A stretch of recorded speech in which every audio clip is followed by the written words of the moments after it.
recrutement d'agents contractuels sur des emplois non permanents pour faire face à un besoin temporaire.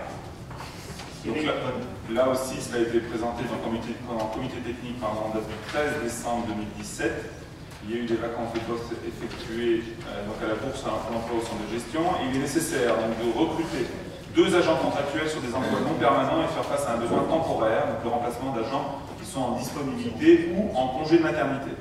Donc il est proposé de créer 2 postes d'agents contractuels, un poste d'adjoint administratif à 26 heures à la direction des ressources administratives et un poste d'adjoint technique contractuel à temps complet à la direction de la restauration municipale.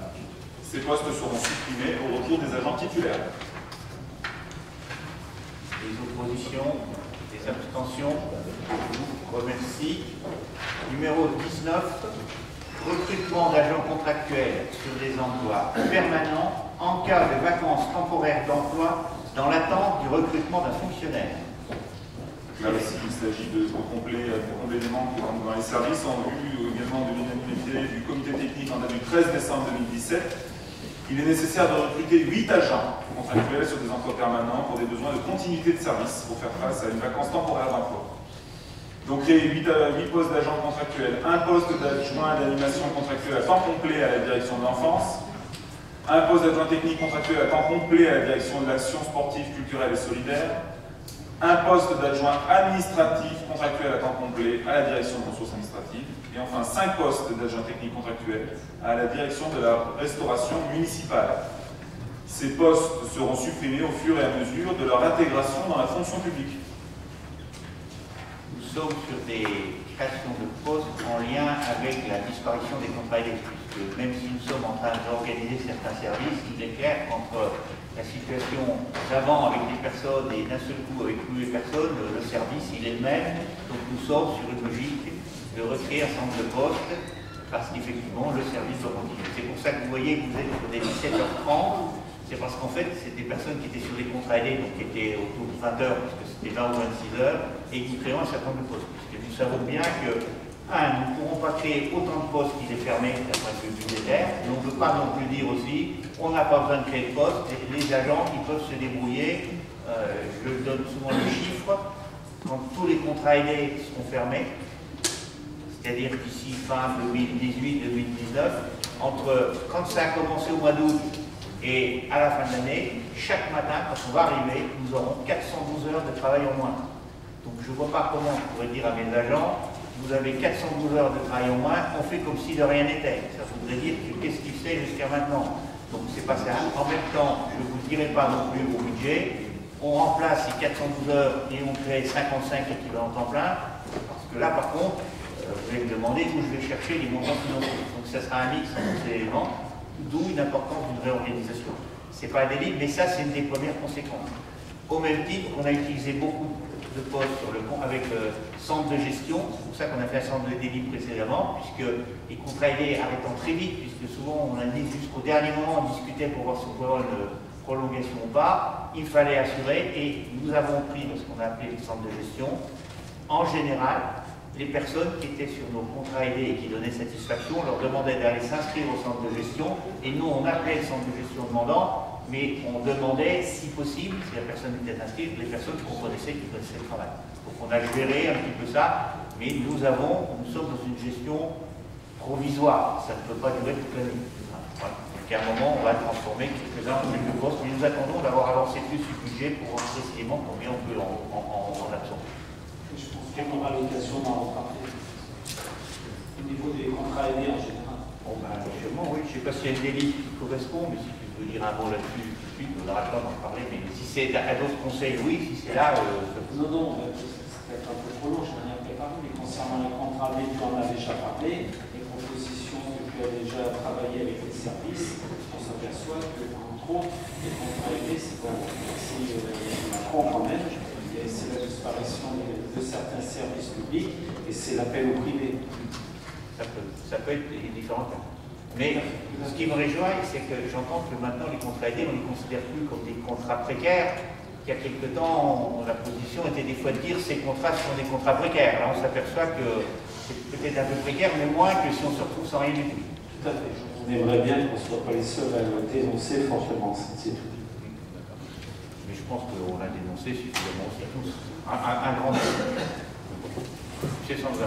Oui, moi, notre position, elle n'a pas varié. Effectivement, on ne peut pas baser le fonctionnement de services sur des contrats type contrat d'avenir.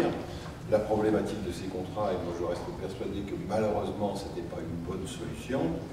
Certes, c'était des contrats qui revenaient moins cher à la commune, puisqu'ils étaient pris en charge de manière très forte par l'État. Moi, ce qui m'interroge surtout, c'est finalement ces contrats d'avenir. Qu'est-ce qu'ils deviennent quand on arrête un contrat d'avenir? Est-ce qu'ils sont suffisamment formés pour être adaptés à l'emploi, ou est-ce qu'on est en train de remplir le nombre de choses? Je pense qu'il est clair qu'aujourd'hui, les personnes qui sont arrêtées tout de suite, qui sont allées s'inscrire à Pôle emploi, elles sont non. Par contre, quand on regarde au niveau sur plusieurs années les passages au contrat aidé sur la ville 10 heures, globalement, on peut être plutôt fier parce qu'un certain nombre, on est presque on doit être à peu près 60% de placement à l'issue ou dans les mois qui suivent sur plusieurs années quand on regarde les gens qui sortent. Et je parle, attention, il ne faut pas prendre le terme emploi-avenir. L'emploi-avenir, c'est un contrat bien spécifique, c'était 3 ans, qui sont quand même qui permettent de s'installer plus. Quand on a beaucoup, c'est des contrats aidés, qui étaient au maximum sur 2 ans, c'est plus court, mais malgré tout, dans cela, avec les accompagnements qu'on a mis, on a réussi à trouver un centre de placement, y compris dans la ville, dans certains cas, quand il y avait des renouvellements, mais en aucun cas, on s'engageait et on ne peut garder tous les gens qui sont en contrat aidé, parce que c'est pas possible. Voilà, parce que alors on est sorti un petit peu de la délibération, on l'avait voté, hein? Non, alors oui, il faut qu'on vote. Alors, la délibération 19, des oppositions, des abstentions, je vous remercie. 20, désignation d'un membre du conseil municipal pour siéger au conseil de vie sociale de l'EHPAD USLD du centre hospitalier de Moulins-Heures. Cyril. Donc, par courrier en date du 27 novembre 2017, le centre hospitalier Moulins-Heures a sollicité la ville d'Yzeure pour qu'un membre du conseil municipal siège au sein du conseil de vie sociale, donc de l'établissement d'hébergement des personnes âgées dépendantes, unité de soins de longue durée. Le conseil de vie sociale est appelé à donner son avis, à faire des propositions sur toute question intéressant le fonctionnement, donc c'était pas du SLD. Il se réunit au moins 3 fois par an. Il est proposé au conseil municipal de désigner Madame Michèle Denis pour siéger au conseil de vie sociale, donc de l'EHPAD USLD du centre hospitalier de Moulins-Yzeure. Pas d'opposition, ce qu'on désigne Michel Denis, vous représentez. Je vous remercie. Et voilà aujourd'hui. C'est pas pour ça qu'on l'a désigné. Hein. On lui a demandé son avis. Je fais preuve d'un petit peu de démocratie. Je vais dire un petit peu. Je vais modérer les propos.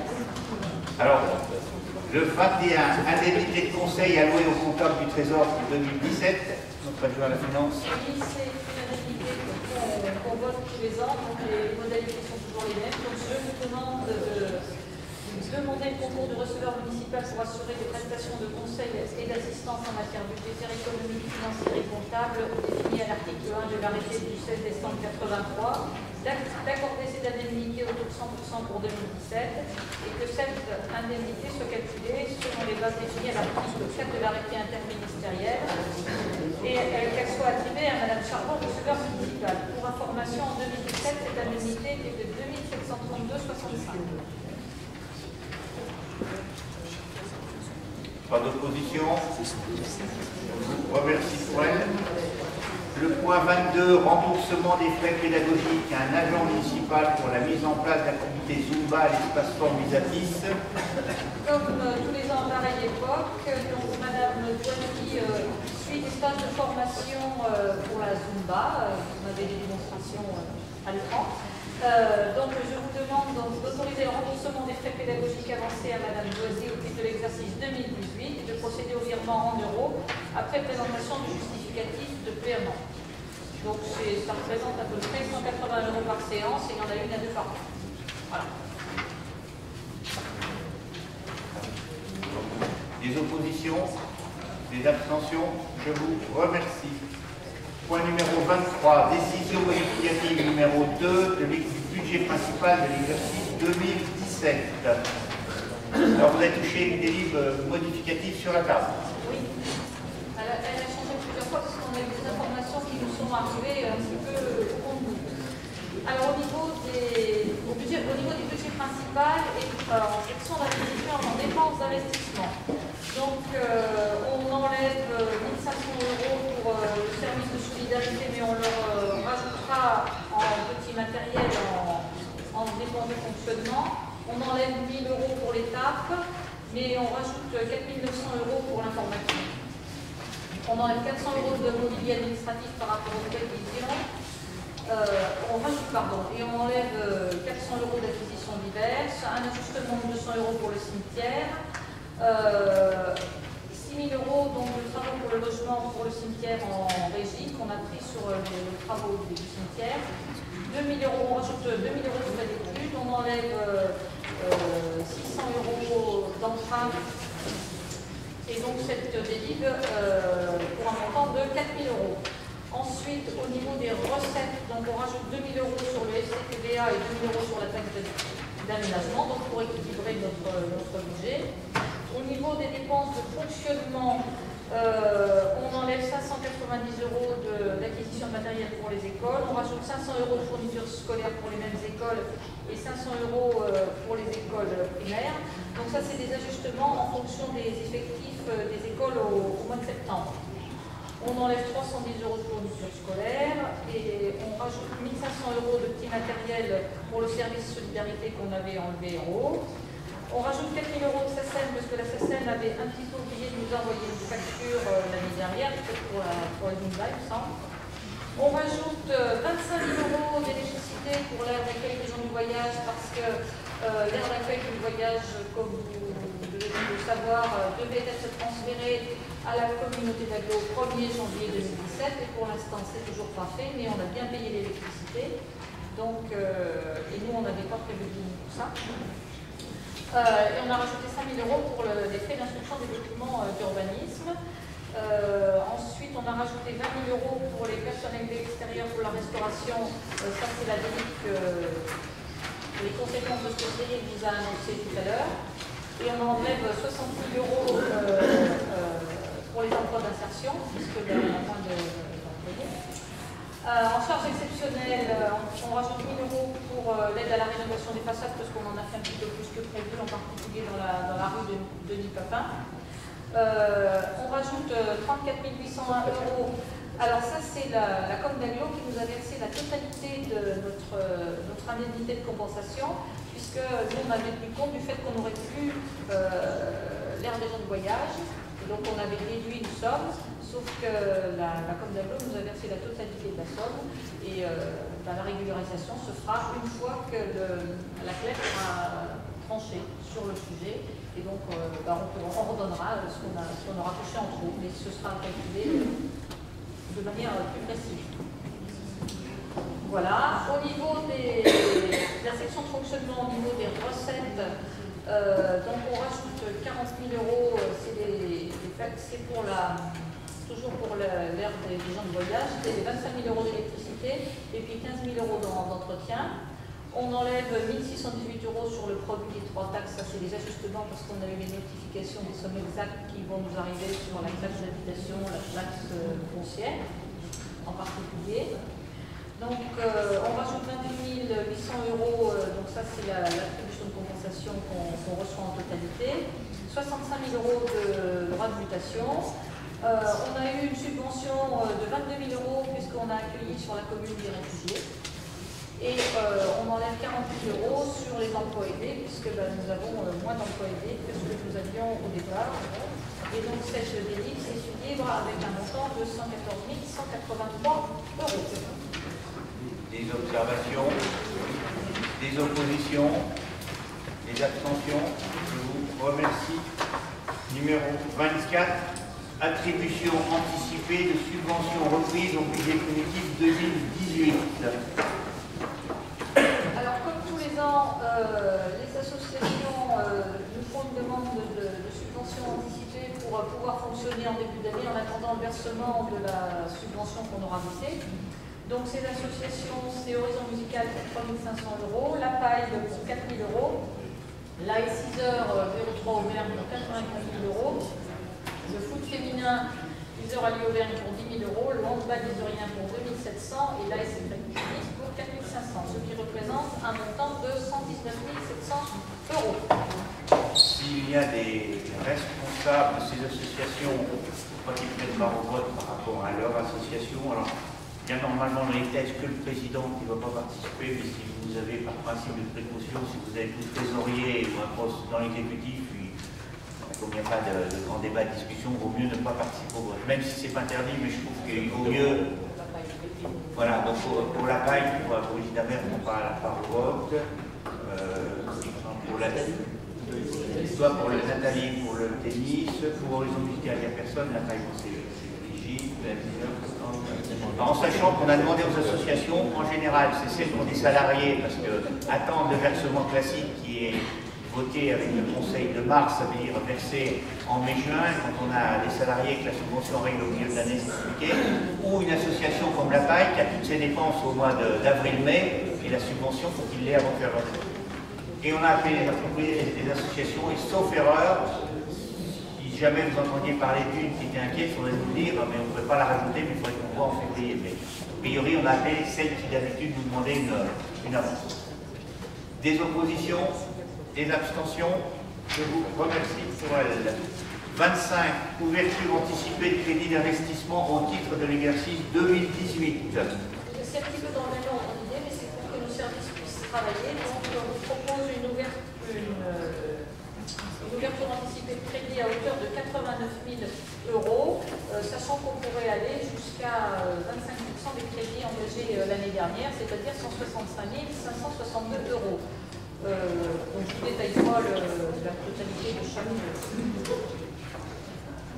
Des oppositions, des abstentions, je vous remercie.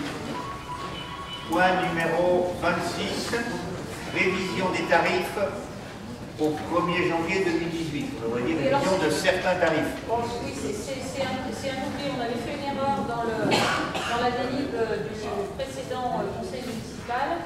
Et au niveau des droits d'usage pour le champ d'urne de 6 places, on avait mis 394 euros alors que c'était 694 euros. Donc on vous propose de modifier ça. Donc en 2017, c'était bien 694 euros. En 2018, donc ça passerait à 707. Et puis on vous propose d'adopter un tarif de vacation funéraire pour 24 euros.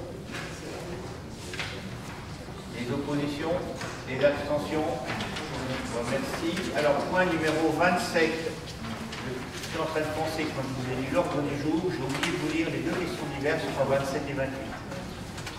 On ne vous plaît pas, mais je pense que maintenant que ça me revient, je ne les ai pas lus quand j'ai lu l'ordre du jour. Ils étaient au dos de la page, je n'ai pas tourné ma page. Si, bon, bah alors, apparemment, je les ai. Alors, 27, exonération du droit de place du manège.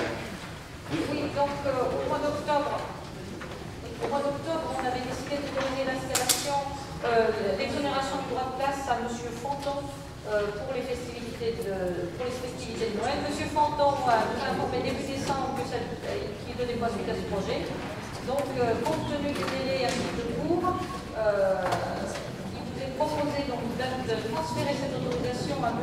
William Rivert. Et cette autorisation elle est consentie pour les animations de Noël allant du 14 au 28 décembre. Cette autorisation est nominative, donc elle est délivrée à M. William Rivert et elle n'est pas transmissible à l'équerre. Et cette autorisation peut toujours être révocée pour motif d'intérêt général sans que la ville soit contrainte de verser de l'indemnité. Le manège sur la place, il vaut peut-être mieux qu'on respecte notre règle et qu'on avait dit qu'on ne ferait pas payer de place. Si vous votiez majoritairement en refusant cette délibération, c'est un peu embêté à lui expliquer qu'il faut qu'il paye quelque chose. Déjà, il nous a dépanné. Pas d'opposition, je vous remercie. Point 28, modalité de prise en charge des dépenses d'affranchissement des écoles élémentaires et maternelles publiques 10 heures. Isabelle Lasmayou.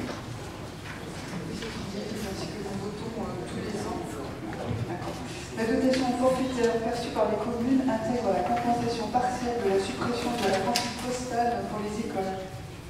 La compensation 2017 pour les écoles publiques isoriennes s'élève à 299,05 €. Ce montant maximum sera attribué aux établissements scolaires pour l'année 2017-2018 en fonction du nombre d'élèves et des moyens d'accomplissement.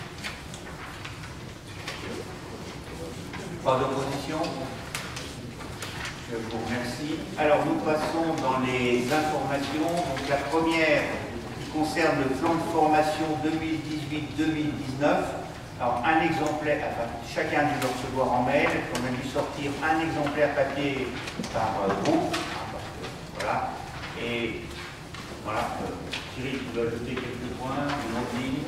Non, simplement, en effet, donc, il y a une nouvelle loi qui date de janvier 2017 qui nous demande de nous présenter ce plan de formation donc, au niveau du conseil municipal. Donc moi déjà, je voudrais féliciter l'ensemble des services qui ont travaillé sur ce plan de formation, notamment l'ensemble des directeurs qui ont organisé le recensement via les responsables de pôle dans l'ensemble des directions. Je remercie évidemment la direction des ressources administratives, Monique Rasto notamment ici présente, pour la centralisation du travail de bilan qui a été réalisé. Donc nous avons une après-midi très riche de travail autour de ce plan de formation. Et donc nous avons un plan triennal qui permettra aux agents de se former dans les missions qui leur incombent, mais aussi parfois au-delà dans un but d'évolution de carrière. Certaines missions seront proposées en intra, donc interne à la commune, et d'autres en union, si le nombre peut le permettre, avec d'autres collectivités qui seraient intéressées par les mêmes formations.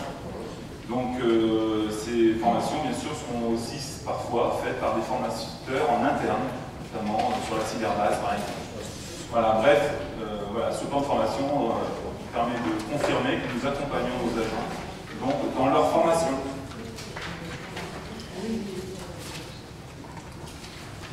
Pas de remarques. Alors, deuxième information, suite donnée à la requête déposée auprès du préfet concernant l'élection de l'adjoint. Alors, on joindra bien entendu au compte rendu, même s'il a vu la délibération du préfet. Hein, voilà, parce que c'est là qu'on peut l'introduire, comme ça c'est préfet. Bon, sans rentrer trop dans le détail, effectivement, nous avions fait, moi, alors je vais l'assumer, j'avais fait une petite erreur, puisque j'avais considéré que nous étions une commune de plus de 10 000 habitants et que du coup, les votes, alors on va pas rentrer trop dans le détail, mais moi pensant que les noms, il fallait qu'ils soient déposés. Or, en fait, c'est vrai que si on est d'un scrutin de liste, quand on a un scrutin où on remplace qu'un adjoint, à ce moment-là, toute personne peut être, son vote est acceptable, tous les noms qu'on met, parce qu'il n'y avait qu'un adjoint. On aurait fait loin, on était avec une liste, il a fallu une liste. Voilà. Donc il faut savoir que le préfet ne nous demande pas du tout de redélibérer. Vous l'avez vu, il considère que ça n'a pas changé le résultat final du tout, qu'effectivement il n'y aura pas eu de recours directement sur place, puisque ça aurait pu être possible, que les délais ont été déplacés, et il considère qu'il ne veut pas accéder à la demande de modification du procès-verbal. Il ne peut pas changer le procès-verbal, c'est pour ça qu'il doit rester. Par contre, moi je dis, on mettra le compte rendu. Si c'était ça la question, c'est là, mais c'est là qu'il faut qu'on le mette. Parce que on ne peut pas le mettre avant. Oui, tout à fait, il faut le joindre. Voilà. Bon, je ne vous ai pas fait copie parce que je savais que vous l'aviez tous. Il avait été distribué dans vos cases. Donc, vous l'aviez la réponse. Vous l'avez. Je peux même vous dire à plus avant moi. Parce que moi, le préfet, tant qu'elle arrive, elle arrivait le lendemain. Et moi, je l'ai pas eu dans ma case tout de suite. Mais je l'ai eu quand même. Quasi en bas. J'ai pas de quasi en bas. Ah ouais, c'est peut-être ça. Sûr. Bon, mais je l'ai eu quand même. Alors, troisième information sur la suite qui a été donnée à la lettre d'observation, hein, qui a été donnée suite sur la ZAC de Sainte-Catherine, qui avait été une lettre d'observation qui avait été transmise par M. Chamfort au préfet de l'Allier concernant la ZAC de Sainte-Catherine. Alors, quand même quelques éléments sur le fond, pas sur la forme, hein, même si je peux comprendre là, parce qu'il y a eu des choses qui ont été dites dedans. Donc moi, je voudrais apporter quelques remarques dessus, et je vous dirai aussi ce que nous a dit le préfet suite à ça, puisqu'il a répondu, mais c'est à moi qu'il a écrit, il n'a pas répondu à cette lettre. Dans la mesure où il a 2 mois pour répondre, il n'y a pas de réponse, moi je n'ai pas de lettre, donc moi il m'a écrit par rapport à lui l'observation qu'il a faite. Alors, moi, sur la demande de Guy Chamfort, il nous écrit, il nous alerte sur l'exigence du versement de la totalité de la recette en 2017. Ça, c'est une demande qui avait été faite par l'hôpital il y a longtemps. Il faut savoir que depuis, il y a des choses qui ont beaucoup changé, puisque si on prend la conseil de surveillance du vendredi 30 juin, puisque je suis moi-même membre du conseil de surveillance de l'hôpital, il y avait la délibération session de la ZAC Sainte-Catherine, et c'était écrit, parce que cette information, on l'avait donnée. La vente, on est donc en juin 2017 à l'hôpital, il y a eu des échanges qu'on proposait. La vente ne sera effective qu'après la désignation par la mairie-liseur du concessionnaire aménageur, vraisemblablement en début d'année 2018. Cette délit qui a été présentée par la direction de ça, parce qu'ils avaient l'information, ils souhaitaient une inscription 2017 pour leur budget, et au vu de l'avancée des travaux, je donne aucun élément spécifique, mais au vu de l'avancée des travaux, ils voient bien que c'est pas en 2017 qu'ils avaient besoin des montants financiers, c'est en train de s'avancer, et ça a été validé à l'unanimité moins avant, parce que c'est moi qui n'ai pas souhaité participer au vote, parce que je ne voyais pas comment je pouvais, au conseil de surveillance, voter quelque chose que je proposais dans le loi. Donc, la délibération qui s'interrogeait sur la date de versement n'a plus lieu d'être. L'estimation des domaines ne figure pas dans la délibération. Alors, il faut savoir que nous avions une estimation des domaines du 8 février 2016 et qui a plus d'un an, en fait. Et en fait, elle avait été établie sur les superficies et les zones qui étaient attendues en février. Vous savez que le dossier, on a mis 1 an et demi pratiquement pour se mettre d'accord sur quelle zone les mètres carrés. Donc, effectivement, cette zone, elle est trop ancienne. Elle était autour d'un 1,4 million, il n'y avait pas tout à fait les mêmes zones. Donc, nous avons redemandé une délibération l'estimation de domaine pour pouvoir la présenter en modification pour respecter tout en conseil de février. Donc il y aura une demande de fait, mais nous avions une estimation, mais qui n'était pas prise dans la main et qui avait plus d'un an. Mais on a commencé, je rappelle qu'on va verra tout à l'heure, en 2012, on a commencé de Troisième point, les risques qui sont liés, il y avait un point qui mettait en cause les risques liés à l'écoulement des eaux pluviales. En étant en cours depuis 2070, parce que nous avions un programme de 400 à 450 maisons. Moi, je répondrai très simplement, si aujourd'hui nous avons la réponse de la Côte d'Aglo sur l'aspect pluvial, parce qu'on a comment travailler, et la réponse est: j'ai l'honneur de vous informer que dans son ensemble, le dossier n'appelle pas de remarques de ma part, celui-ci tenant compte des conclusions de l'étude hydraulique menée en 2006 par le GA, et préservant les capacités d'écoulement des collecteurs aval. On a fait un élément, ça ne veut pas dire que ça ne sera pas simple, c'est simple, mais ça veut dire qu'il y a tout à fait les possibilités. Sur le deuxième point, sur le nombre de maisons, qui est un programme trop important, 400 à 450 maisons, je rappelle, c'est ce qu'on a dit ici là. Je rappelle que nous avons fait les orientations du PLU, nous avons voté les orientations du PLU en 2013, au mandat précédent, proposé par Jean-Paul et nous, notre équipe, et que dans ce pays, dans cette zone, on prévoyait une urbanisation de 25 à 30 maisons à l'hectare. Nous en achetons 19. Si vous faites une multiplication, vous voyez qu'on devrait arriver à 475 à 570 logements. Donc je m'étonne qu'à un moment on dise: ah, c'est trop 450, alors qu'on nous a proposé et qu'on a voté un PLU qui était comme ça. Moi je ne l'invente pas, c'est le PLU, puis c'est ça.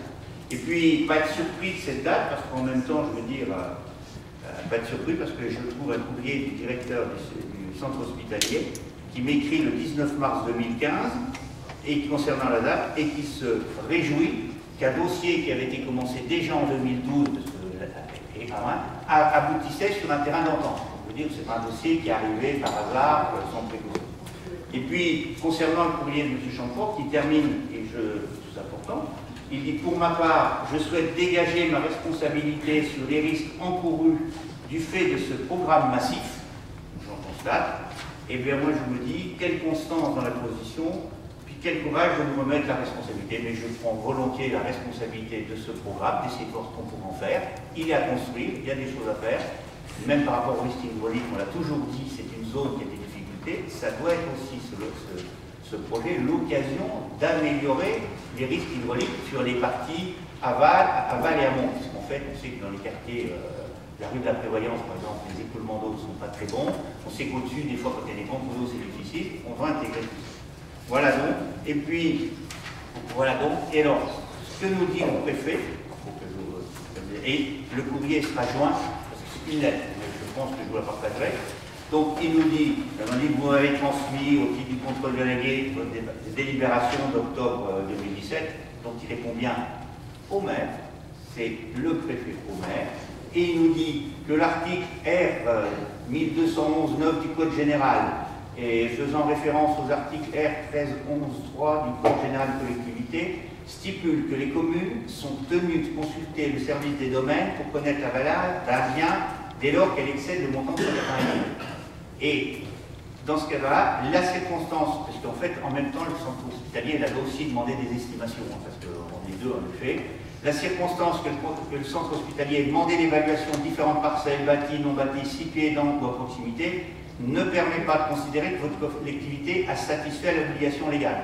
En sachant qu'en plus, le seul qu'on avait plus d'1 an, donc il nous demande, du fait de cette absence, de considérer la délibération entachée d'illégalité, donc il attend qu'on rentre ligne. Donc on écrit au domaine, on va leur demander en donnant le périmètre précis, puisqu'en fait, on est quasiment revenu au périmètre d'avant, puisqu'on est passé de 190 000 mètres carrés à 170, à 140, il y a eu toute une série, et effectivement, je le reconnais, j'aurais pu demander une nouvelle estimation. On en avait une sur 190 000 mètres carrés qui n'était pas tout à fait la zone, c'est-à-dire il y avait quelques petits traits qui bougeaient, on la refera, et puis certainement on vous proposera une libération en février. Mais le fait de là n'empêche pas l'hôpital de travailler sur son projet, parce que l'intérêt c'est pour ça, mais aussi pour la masse, parce que je vous rappelle que la masse, il y a le projet de la masse, et qu'elle va être en plein en limite de la ZAC, et que nos voiries, les autres, vont desservir la masse. En fait, l'idée, on a mené de pair les réflexions, même si ce n'est pas sûr. Donc voilà les informations que je voulais vous donner, et on joindra bien sûr au compte rendu la lettre du préfet, et je donnerai rendez-vous en février pour voir des observations. Jean-Michel. Au nom de notre groupe majoritaire, je souhaite dire que la requête concernant l'élection d'un adjoint fait par notre ancien député maire est assez déplaisante. Le préfet s'est bien vite rendu compte de l'absurdité de ce recours. Mais dans quel but a-t-il fait ce recours alors qu'il est lui-même sur notre liste en 33e position? Je vois que le groupe PC de Front de Gauche pense vouloir diviser notre unité. En effet, eux-mêmes, lors du conseil municipal du 18 octobre, ont a priori voté pour un conseiller non désigné par un groupe politique. Le préfet a validé la délibération sans sourciller le positionnement de Cyril Bonnet comme 9e adjoint. Rien ne peut être ajouté à cela. Par ailleurs, concernant le recours sur la ZAC de Sainte-Catherine, je pense que c'est une première. Imaginez quand même ce qu'il en est aujourd'hui. Notre ex-député a fait une observation auprès de la préfecture contre un projet qui a été lancé par l'ex-maire.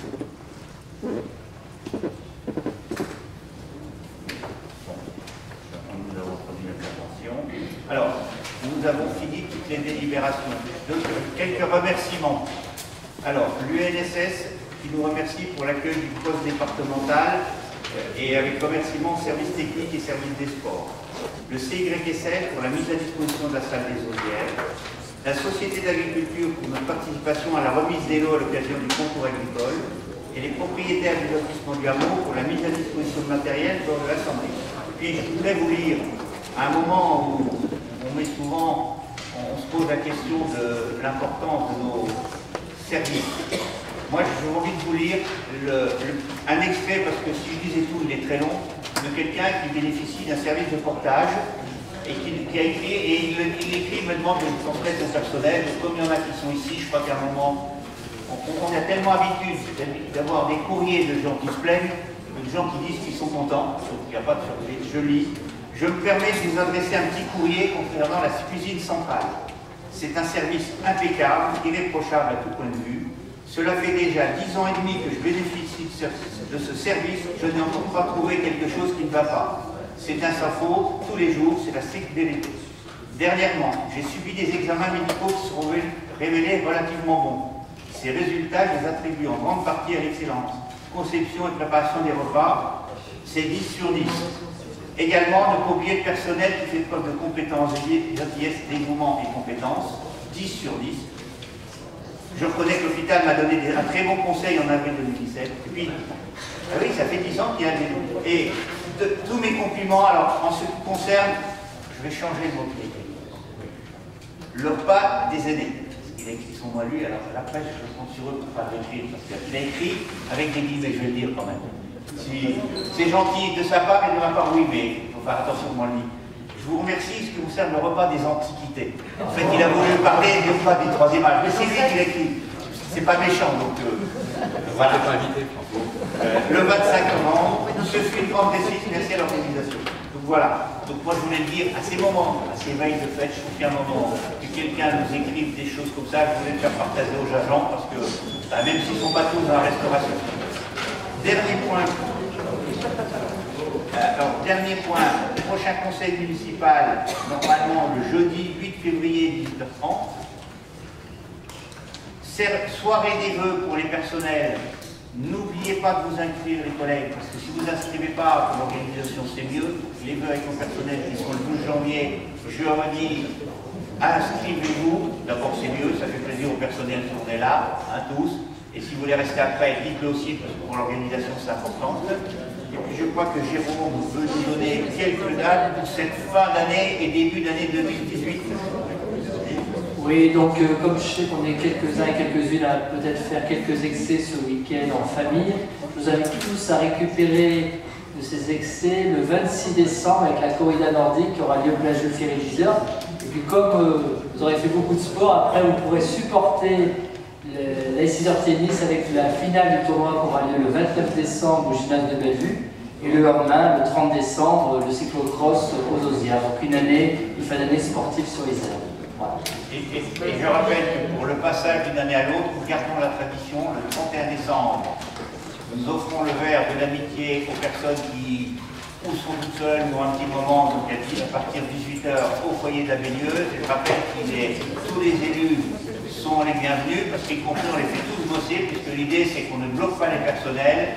C'est nous qui offrons un petit verre qui trouveront entre 18 et 20 heures. On boit un petit coup, ça paraît normal, mais on ne pense pas toujours. Vous venez, vous voyez que ça fait plaisir aux gens de discuter un petit moment. Si vous ne partez pas faire un réveillon trop loin, c'est le dimanche soir, mais venez faire un petit tour, 18-20 heures, même si vous êtes une demi-heure, une heure, je trouve que c'est un moment où les gens qui sont un peu tout seuls, ils viennent boire un petit verre avec les élus.